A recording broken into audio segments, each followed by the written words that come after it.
Fallout fans scowl at me when I admit that I never played New Vegas. The only way to determine why was to dust off the old Pip-Boy and return to the Wasteland, so I could judge for myself whether it lived up to the hype. This is a first-time playthrough following my completion of Fallout 3, in which I question the true impact of the choices behind our decisions. I don't intend to specifically address the same subject, but there were some elements that stood out to me, making it clear as to why some people might consider it worthy of higher praise. I made an effort to see everything in a reasonable amount of time so that I could fairly understand why fans adore this entry in the manner that they do. And to answer the question, is New Vegas better than Fallout 3? But before getting into it, check the description for disclaimers and links and mod information. So without further delay, here are my impressions of Fallout New Vegas.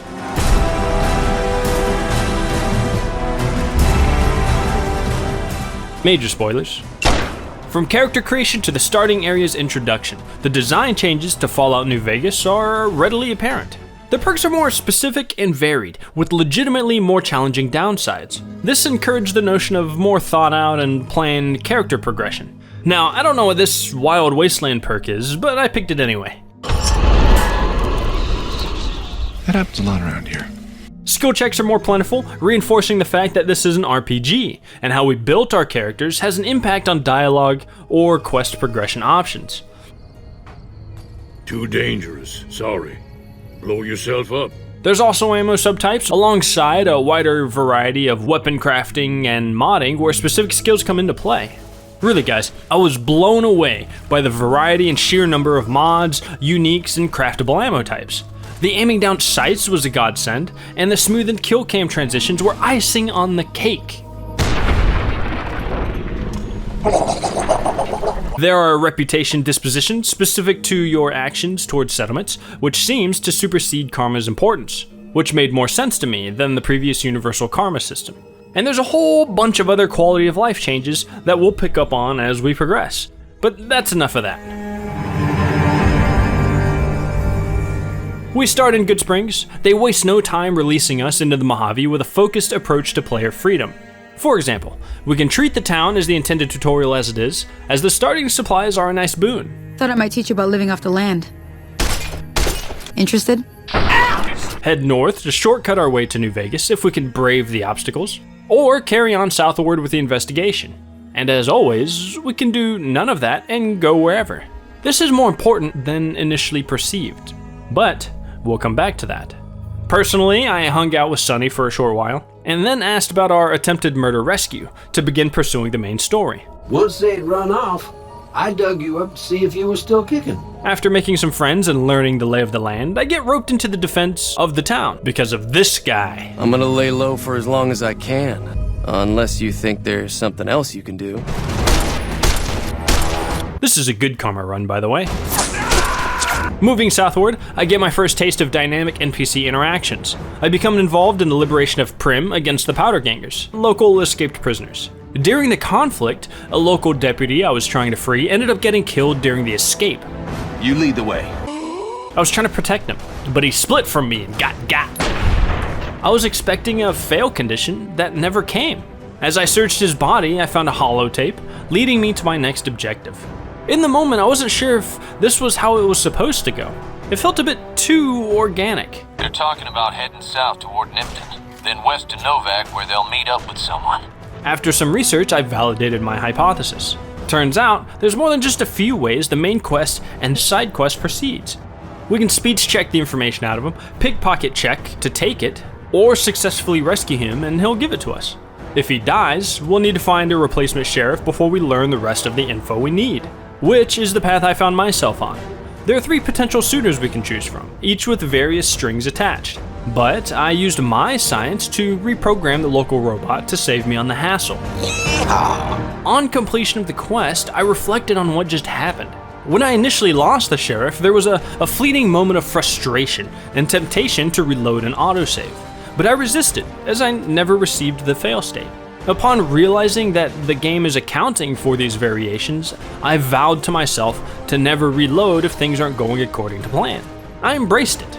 It was this dynamic storytelling that stood out to me for the duration of my playthrough. Beyond the sheriff's death, These potential outcomes kept me wondering if future encounters are to be influenced by the ever-changing possibilities of my actions.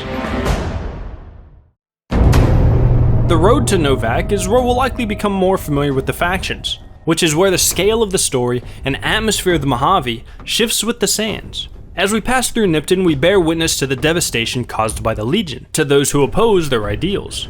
This introduction sets a specific tone, different from what we'd assume of typical raiders or slavers, and is a powerful way to set the stage for the greater conflict.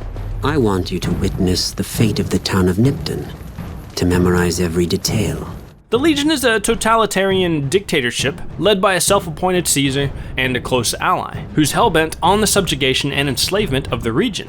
They've styled themselves after the militant Roman Empire, adapting its language and aesthetics in order to maintain unity in the absence of any civilian institution. They're just as brutal as any other, more ambitious and more organized.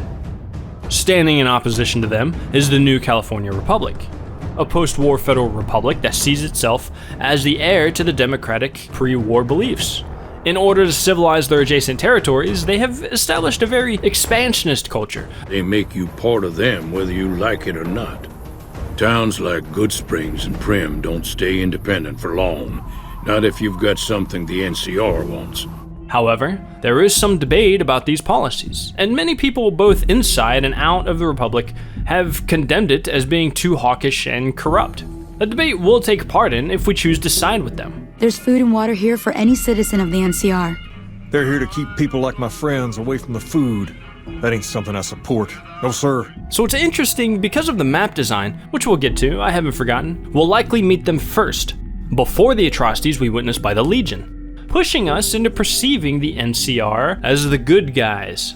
But as we learn more, we discover that it's not so simple in the Mojave. The hostages are as good as dead when we attack. Acceptable casualties, I've been told. Vegas in the north is caught within a power struggle. Both the Legion, NCR, Mr. House, and Independents vying for control over the future of the Vegas Strip, Hoover Dam, and Mojave. There's other pockets and minor factions that can be recruited or destroyed, namely the Brotherhood of Steel, the Great Khans, Boomers, various powerful families of the Vegas Strip, the list goes on. Having all these factions make the reputation system more meaningful. During our regular travels, we may find ourselves in territories in which we don't belong. It adds to the organic nature of the bridges we've crossed or burned, while simultaneously creating a natural understanding of how the map is divided. And by the time we're ready to tie up loose ends, we may have to decide the future of not only New Vegas, but of the outlying regions that we've befriended or have yet to destroy. Execute them. Hey!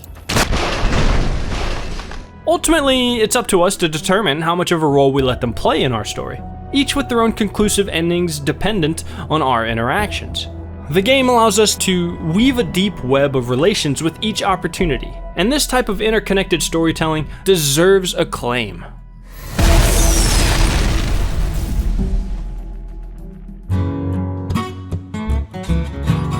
I make it to NVAC, see the big dino, and set out again. I continue journeying north to find New Vegas, not for any story quests, I just really wanted to gamble.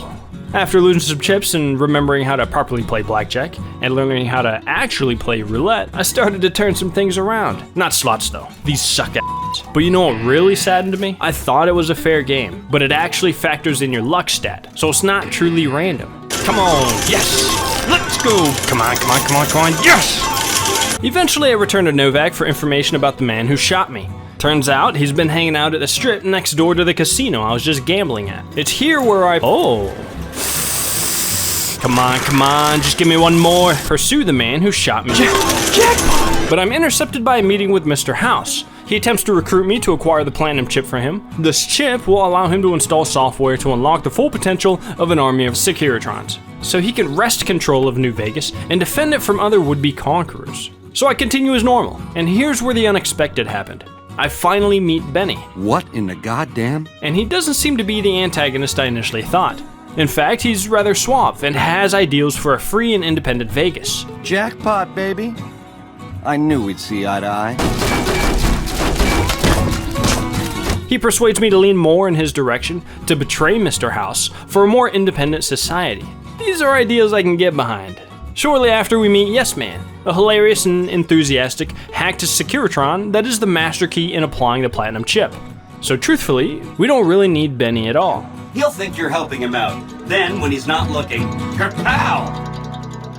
So those are our options. Side with the Legion to take over the Mojave, side with the NCR to repel the invasion and occupy Vegas, side with Mr. House to use Securitrons to isolate Vegas under a strict regime, kill Benny and use Securitrons for a free and independent Vegas. The moral consistency of these possibilities is put to the test on a grand scale. Each has significant potential drawbacks, yet neither is clearly good or bad. The characters are appropriately driven to behave in their own interests, yourself included.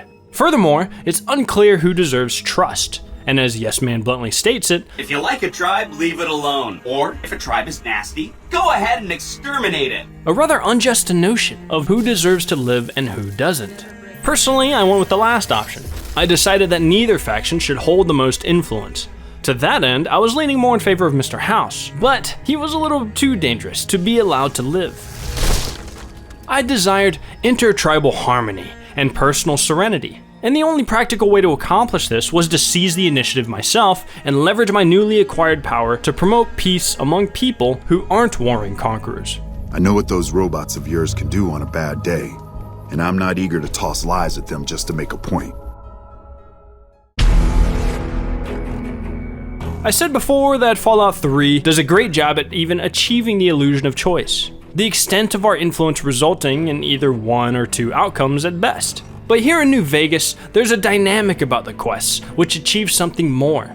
They're not illusions, since our interactions and methods alter the way the tale is told. The way we interact with the world has an impact and causes reactions. Until the day when our armies meet again, courier, I shall wait for you on the battlefield. Choosing to help one faction can lead to souring relationships with others. So depending on our frequency of travel to particular places, we could find ourselves in greater risk if we're not more vigilant about who we chose as friends.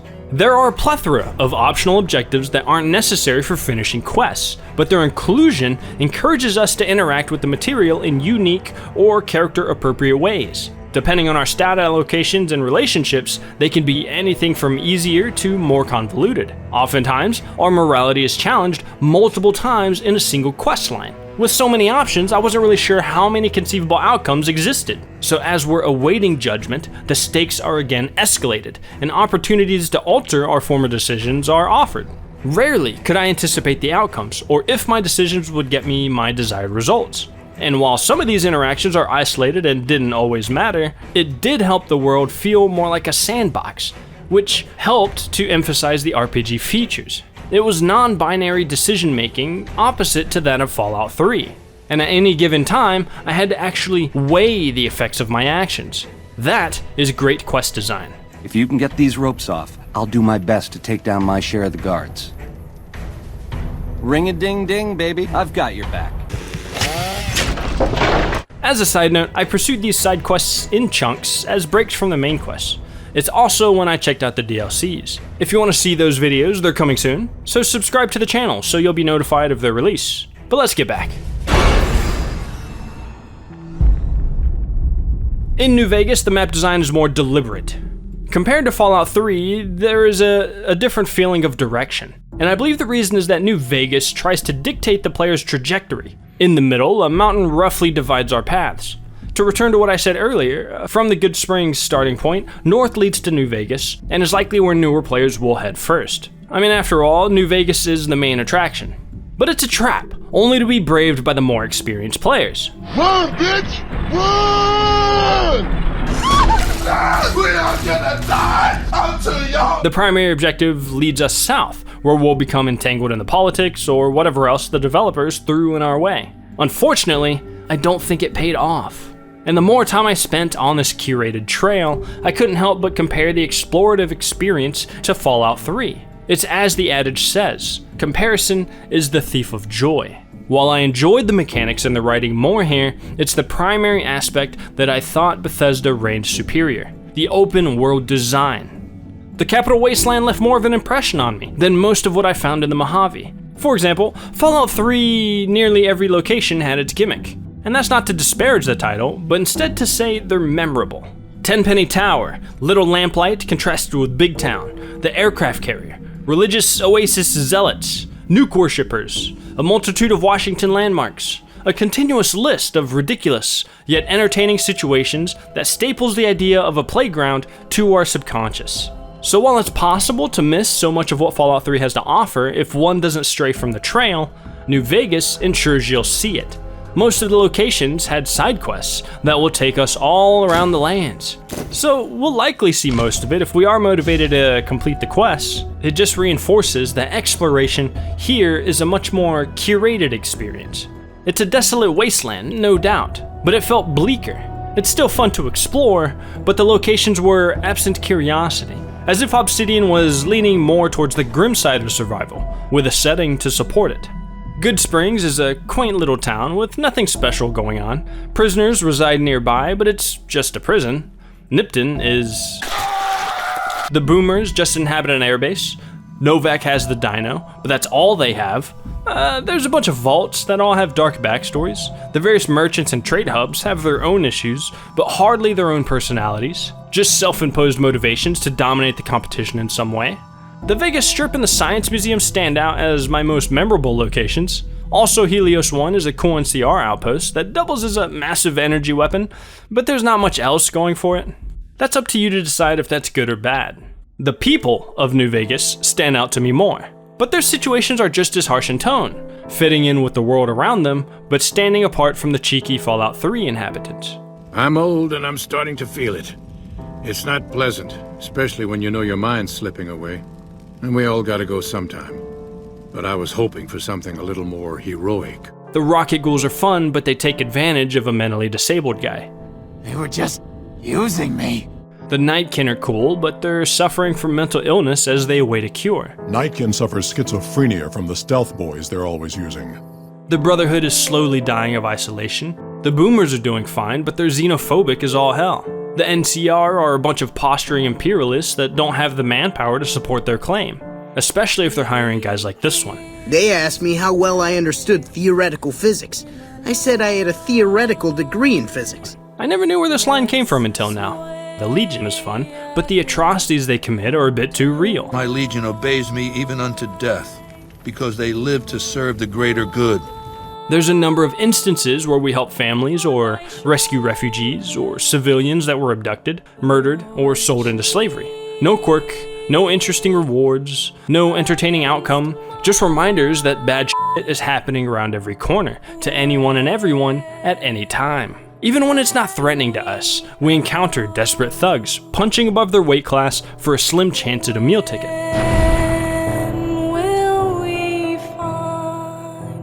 This is all to say, it felt like New Vegas had mere flickers of light and little hope, which contrasts what I felt in Fallout 3.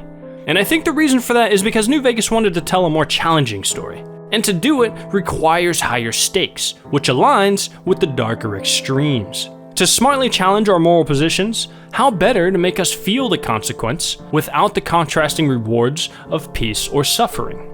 However, to achieve the extremes, it means some of Fallout 3's charm is lost. That's not to say New Vegas isn't good for it, but I think it's a different experience regarding tone.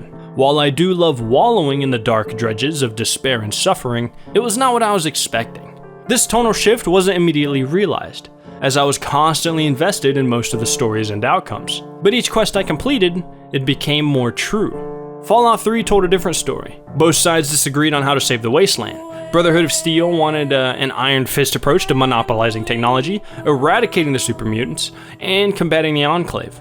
While the Enclave and its leader, a cheeky AI President Eden, held nationalistic and xenophobic ideals that threatened mutant genocide via water pollution as a solution for wasteland unity. Still devastating and dark, but the circumstances balanced with cheeky, eccentric writing or hilarious circumstance. The morality is much clearer, and there's always assurances that you're doing the right thing.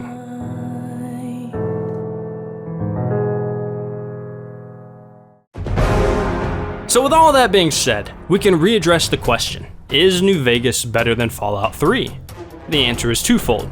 The flaws of New Vegas are only revealed when the comparisons to Fallout 3 are drawn, but we can also acknowledge that it does so many things better.